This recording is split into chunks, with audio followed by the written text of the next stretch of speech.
Hello बच्चों, let's read the question. The question says, find out the number of waves made by Bohr electron in one complete revolution in its third orbit of hydrogen atom. Okay यानी कि hydrogen atom के third orbit में revolution करने पर एक complete revolution में number of waves कितनी बनेगी ये हमको बताना है. ओके तो सबसे पहले इस क्वेश्चन के लिए हम इसका की कॉन्सेप्ट लिख लेंगे.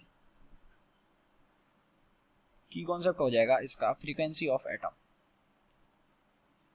Frequency of revolution of atom, revolution of atom, revolution of electron. Okay तो देखिए अगर हमको नंबर ऑफ वेव्स निकालनी है तो मान लीजिए जब जब मान लीजिए ये एक वेव बनती है तो इसकी वेवलेंथ कितनी होती है लैम्डा. ओके तो अगर एक रिवॉल्यूशन में यहाँ पे हम लिखेंगे नंबर ऑफ वेव्स, तो नंबर ऑफ वेव्स कितनी हो जाएंगी कि एक रिवॉल्यूशन में जब एक रिवॉल्यूशन करेगा तो कितना घूम लेगा उसकी सर्कमफेरेंस के बराबर, तो यानी कि 2 पाई आर घूम लेगा.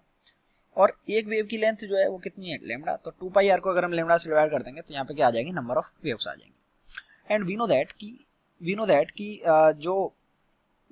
जो हमारा एंगुलर मोमेंटम है एम वी आर वो क्या होता है NH/2 पाई के बराबर होता है. NH/2 पाई के बराबर होता है. NH/2 पाई के बराबर होता है तो यहाँ से हम क्या निकाल सकते हैं, अगर हम यहाँ से अगर हम पाई आर का वैल्यू निकालें तो 2 पाई को इधर ले जाएंगे तो यहाँ पे आ जाएगा 2 pi r equals to NH/mv. Okay और H/mv को हम क्या लिख सकते हैं, क्योंकि लैम्डा इक्वल्स टू क्या होता है लैम्डा इक्वल्स टू H/p और p क्या होता है mv, तो लैम्डा इसको लिख सकते हैं लैम्डा. तो 2 पाई आर इक्वल्स टू कितना आ गया n लैम्डा. और यहाँ पे हमको क्वेश्चन में n का जो वैल्यू है वो हमको कितना गिवन है n बराबर 3 गिवन है. तो 2 पाई आर इक्वल्स टू कितना आ गया 3 लैम्डा. तो इसके लिए हम लिख देंगे 3 लैम्डा डिवाइडेड बाई लैम्डा. तो लैम्डा से लैम्डा कर गया तो नंबर ऑफ वेव्स कितने आ गए हमारे पास 3. तो नंबर ऑफ वेव्स कितने आ गए 3. I hope you understood well. Best of luck.